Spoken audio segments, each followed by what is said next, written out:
President of Cypriot Federation in UK, Christos Karaolis. Thanks for joining us today. Thank you for having me. Thank you. So you have sent a letter to UK government about Turkey-UK trade deal. Could you please give us some more information about that briefly? Of course, more than happy to. So, as the UK government has spoken about recently, they are trying to do a trade deal with Turkey, likely once the trade deal with the EU is completed. And so the Cypriot Federation, along with the Egyptian Council of the UK, the Armenian National Committee of the UK, and the Kurdish People's Democratic Assembly of Britain, all wrote to the Secretary of State for International Trade, raising our concerns about some of Turkey's human rights and international law violations against not just our diasporas, but the wider region and the threat that that poses. And what we're asking the UK government to do is to take this trade deal as an opportunity to put some of Turkey's human rights records on the table. The British government has been quick to impose Magnitsky sanctions against other countries and other individuals. We should be looking to do the same with Turkey. The trade minister responded to us and said, the Turkey trade deal is worth about 18.6 billion to the UK. However, they did say that trade shouldn't come at the expense of human rights, and they will be looking at it. So all of us are going to be holding the government to account as this trade deal goes through.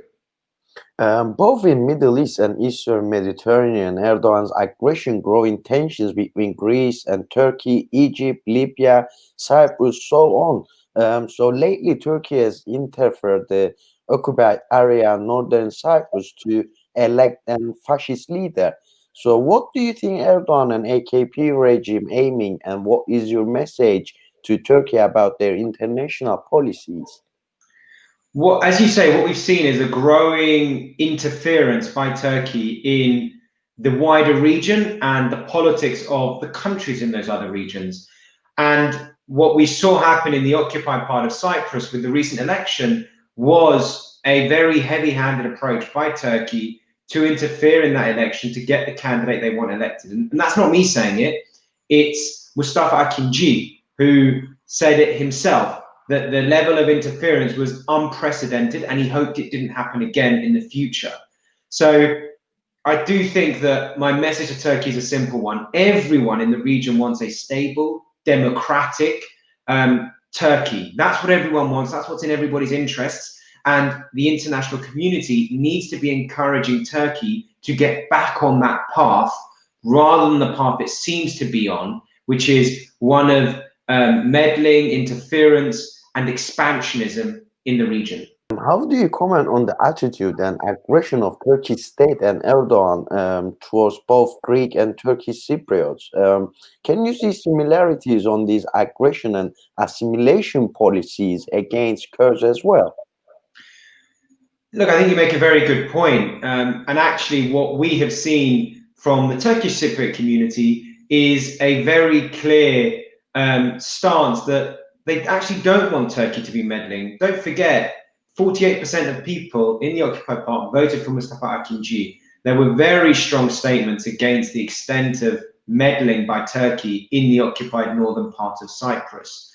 And as you say, there are very strong similarities what we see with the Kurdish community, that Turkey's entire foreign policy seems to be based on expansionism and expanding its ideology onto other communities. The Turkish Cypriot community is a largely secular community. The Kurdish community has a distinct identity, but yet Turkey seems to want to assimilate into the wider Turkish ideology without recognizing that actually those differences should be respected and those differences should be kind of tolerated in a modern democratic society. How do you comment on the attitude of European countries and international institutions on Turkey's occupation and invasion of Cyprus as well as Kurdistan? Look, I think a lot of us have been expecting more from the European Union and more from the UK government, frankly, vis-a-vis what Turkey's doing in Cyprus and in Kurdistan. Cyprus is an EU member, and yet the European Council has yet to agree sanctions on Turkey for its illegal drilling in Cypriot waters, which is frankly astonishing. The UK has a treaty obligation to Cyprus from the 1960 treaties. And so again, the UK should be playing a much more visible and vocal role in the region. So in short, I think we're expecting a lot more from both.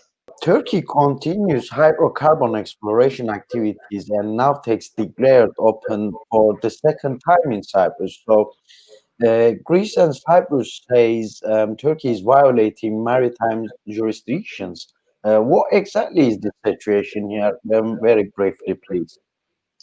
So you're absolutely right. Turkey has attempted to illegally drill in Cypriot waters in Cyprus' exclusive economic zone and continental shelf on 7 occasions now over the last few years, and now is more recently doing it with Greece as well. And, you know, Turkey continues to maintain that what they're doing is really protecting the rights of the Turkish Cypriots. Well, let me dispel that myth in a couple of ways. One, Turkey's illegal proposals for the exclusive economic zone of the whole of Cyprus would reduce it to 40% of what it is. So Turkey would propose to give away the wealth of the Cypriot people to neighboring countries and to Turkey. That is not in the interest of any Cypriots. Secondly, if Turkey was so confident that what it was doing was right and that we shouldn't be using the median line to determine the exclusive economic zone under UNCLOS, they should be willing to go to the International Court of Justice, which is what both Cyprus and Greece have offered to do to arbitrate on this issue. But Turkey isn't willing to go because they know that what they're doing doesn't stand up to international law. How it can be interpreted that the Turkish state violated Greece's continental shelf despite all warnings?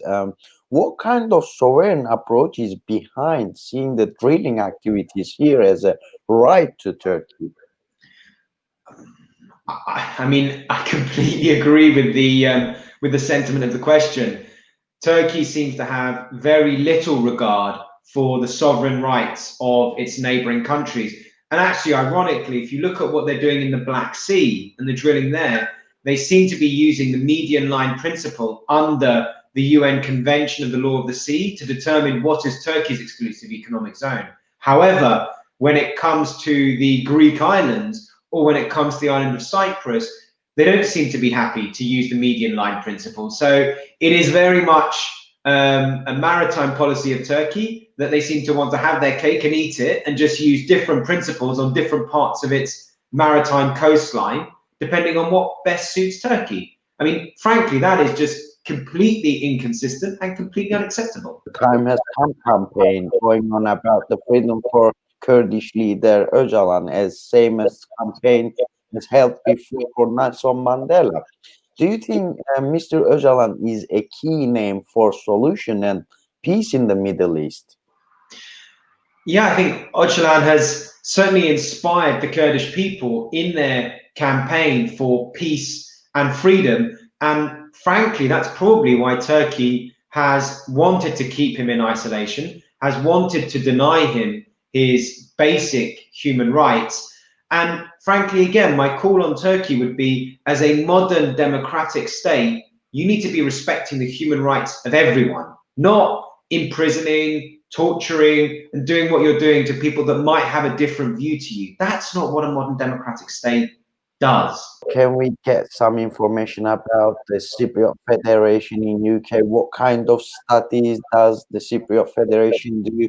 Do you have any involvement in these issues that we talked about? Yeah, more than happy to. So the Cypriot Federation has 2 broad goals. One is advocating to the British government for a just, viable reunification of the island of Cyprus so that all its people, Greek Cypriots, Turkish Cypriots, Maronites, Armenians, and Latins, can live and prosper together. So we work very closely with the UK government, with the all-party parliamentary group for Cyprus, and parliamentarians, as well as the opposition, to advocate for that goal for all Cypriots. And our second objective is to advance and promote the growing Cypriot diaspora that we have here in the UK, and to work with other diasporas, as we're doing with the Kurdish diaspora, the Armenian diaspora, the Egyptian diaspora, the Israeli diaspora, to really bring our communities together in a modern British society. President of Cypriot Federation in UK, Christos Karaolis. Thanks for joining us. Thank you for your comments today. Thank you for having me. Thank you.